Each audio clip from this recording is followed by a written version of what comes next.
Dive into the deep reservoirs of ancient wisdom found in the Bible and the musings of luminaries like Socrates. Join us as we embark on a thrilling quest to unravel life's mysteries and chart a path towards fulfillment and success. Get ready to be inspired, to be challenged, and to be empowered as we harness the power of words to transform our lives every Wednesday, right here on Word Wednesdays.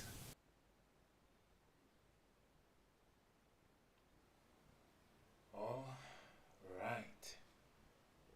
I am hoping and praying that I'm coming through here today. Might be a little bit lower in volume, but I'm hoping we have signal. We're likely getting a lot of noise from that, so let me address that quickly. Quickly address that. These are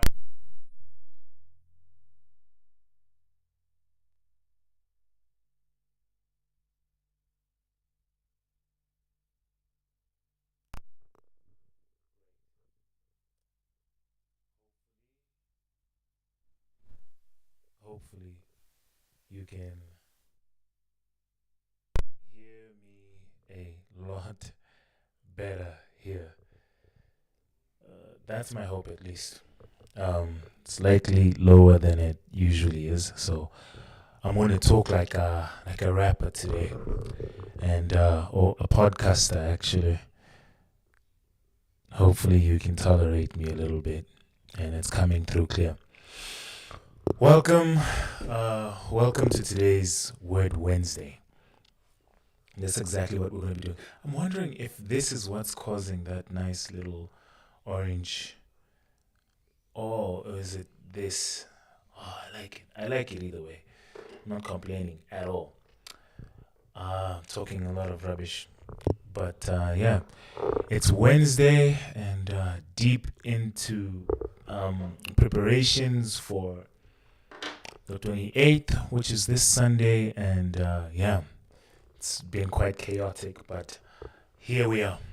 Here we are still.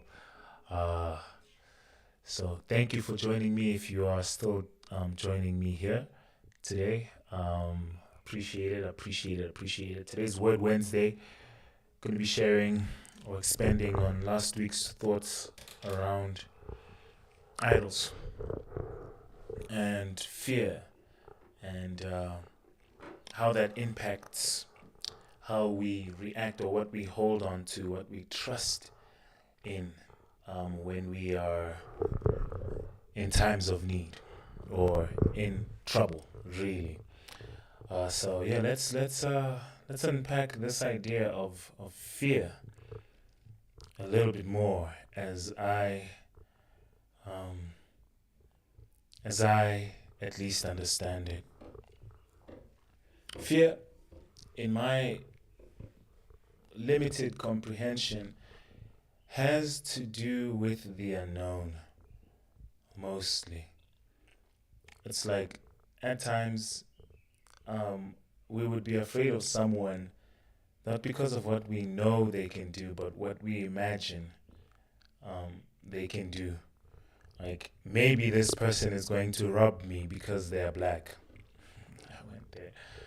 Maybe this person is going to steal from me because they are dressed a certain way or anything like that. It's the fact that we don't know. I don't know this person. I don't know their character. And I don't have enough experiences of or with them to reassure myself in as far as what sort of person they are, um, what's the sort of thing that they can do versus what they cannot do. Where are their limits? Um, and I think a lot of the reasons why people rely on other things like drugs and all of that is the uncertainty is sitting in uncertainty is very discomforting. It is very uncomfortable, And it is at times to the point of being very painful, right? And because, you know, I'm going to get Christian here and just go that direction. Because those of us who are believers in God, believe in a God that we haven't seen, experienced, well, a lot of us have experienced Him. We haven't seen, touched, felt in our immediate experience like this. And because of that, there's like so much uncertainty that rests there.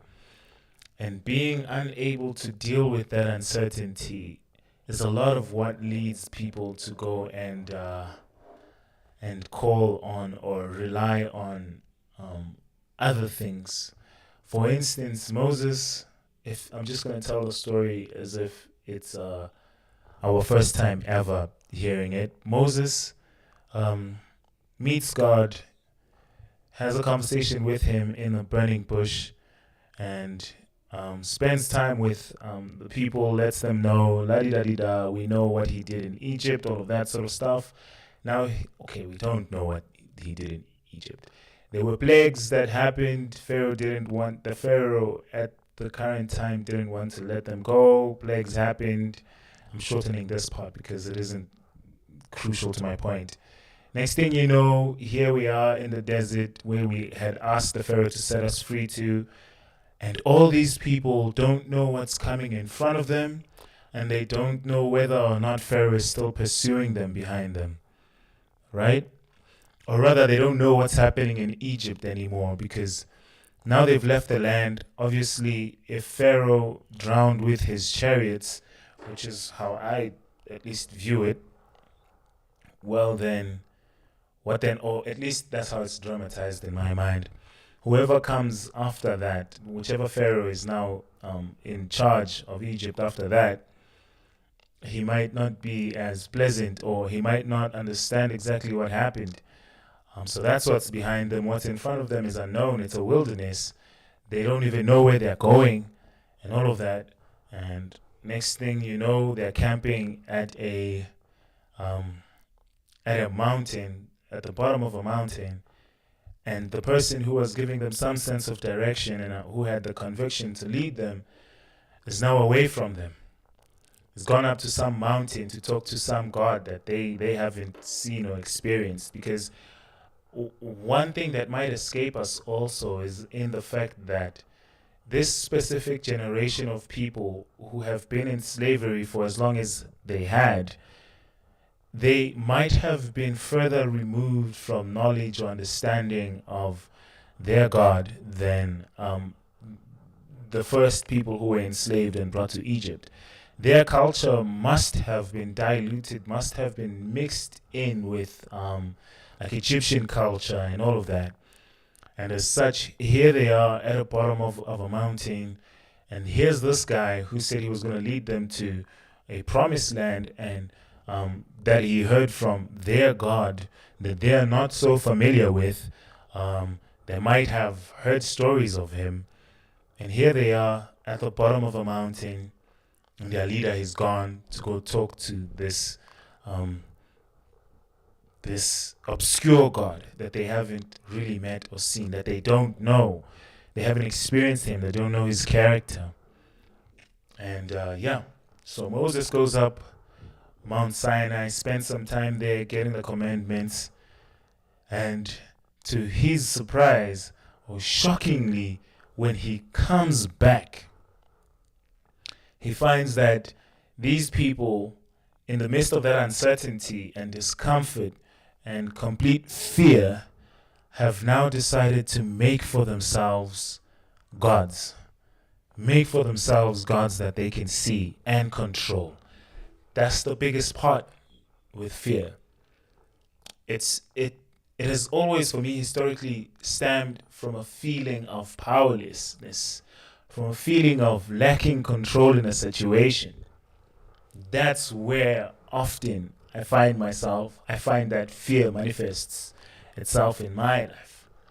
And in an attempt to do damage control for the situation, then we go and find for ourselves things that can stand in the interim, like drugs for other people, alcohol for other people. All of it, I have found in my experience, stems from a discomfort with the idea of death, the idea of here today, gone tomorrow, that uncertainty. That's where we try and find for ourselves things that we can replace that uncertainty with or fill that gap with. And often the gap that we're trying to fill is too wide for the things that we're trying to fill it with, because that's a very specific gap. There's a God-sized gap. And it being a God-sized gap, you can only fill it with a God. And when you find for yourself a demigod, it will rule you, right, and not set you free. It will rule and control you. Idols have a tendency to do that. Whether your idol is other people, your idol is the opinions of other people, it will rule and control you. It doesn't give freedom. That's the difficulty with these gods that we design for ourselves. They are made in our own image, right? And them being in our own image, they too will seek to own and control us and abide in us, because they are made in our own image. They want to be us, these things. Next thing you know, your identity ceases to be, like for me personally, Falu. And next thing you know, you are drug addict or porn addict or thief or liar or murderer, all because of an attempt to control the unknown, something that you have no sway, no power, no control over. Yeah, that's the fear element in the idols that we build for ourselves. And I'm now going to speak specifically to Christians, because we at times tend to be convinced that this idea of idols only speaks to carving out a physical engraven image and putting it in front of yourself and bowing down before it. But anything that you give your freedom to becomes your idol, right? Anything that you give your freedom to becomes your idol. Anything that makes it impossible for you to decide independently, that is your idol. You're enslaved to it, right? And that's the difficulty about these sorts of idols. They enslave us. They change our behaviors. They determine our behaviors, right? So for the Christian, it might not necessarily be engraving an image and then calling that an idol. It could likely be a good friend that you should be separated from, but they keep leading you astray and you're failing to cut off that arm that leads you to sin. It could be as simple as that. It could be as simple as the conversations that you have. I was having like a conversation yesterday, and in that conversation, the topic of gossip, which is something that I believe a lot of people actually struggle with without knowing that they struggle with it. Gossiping isn't just talking about other people behind their back. That's not really what gossiping is. Having any conversation around anything that doesn't concern you, for me, is gossiping. If I'm having conversations about my friend and and his choices in life, and I'm having conversations, that's gossiping, right? That is gossiping for me, in my mind, the way I view it. As long as that conversation doesn't in any way concern me. If I'm a concerned friend who's trying to help my friend deal with their addiction, right? And it's solution oriented. That conversation is completely different from did you hear so and so did this and that, or did you hear what's going on in this person's life? It doesn't concern me in any way. That's gossiping. Yeah, but it could be all kinds of things, not just in graven images. Those are not what idols are. Idols are anything that we give our freedom to, and we expect in return some sort of soothing, some sort of exchange, in as far as what it does for us. Right? That's an idol. So, what idols are you holding on to today? What idols are in control of you? Maybe you should look into your life. Maybe I should look into our life. My life. Maybe we should look into our lives. Try and figure out what sort of things have a grip on us without our knowledge.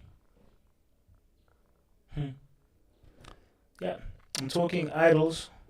I don't know why this specific theme is sticking to me, and I think I should go a little bit deeper next week and try and unpack the ideas that are here, because I'm still surface level here, talking about it's not just in graven images. Idols are closer to you as a person than you think. So yeah, that's what I'm dealing with today in this conversation. Yeah. Thank you. If you sat through that rumbling for a good close to 20 minutes here, I appreciate you.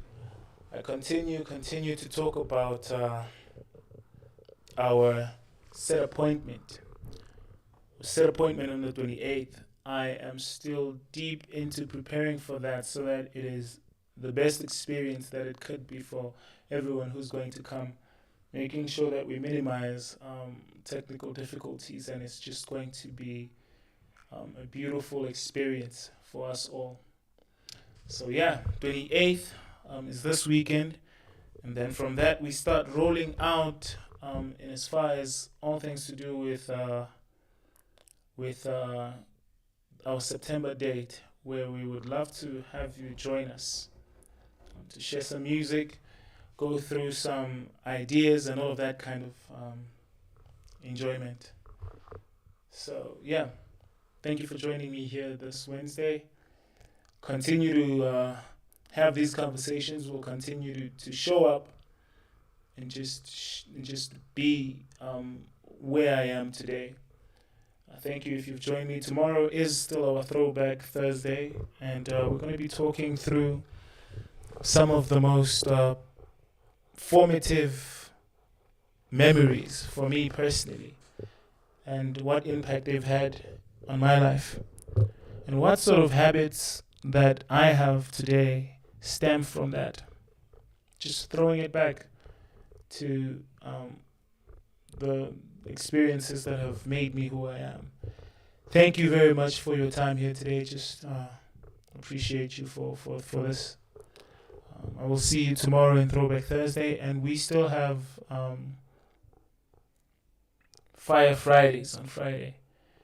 That's going to be quite a Fire Friday this weekend, because we're going to be preambling exactly what we're going to be going through this this Sunday on the 28th, which I would really appreciate and love your company for that. Again, appreciate you beyond words. Yeah, talk to you later. And as always, adios, adieu.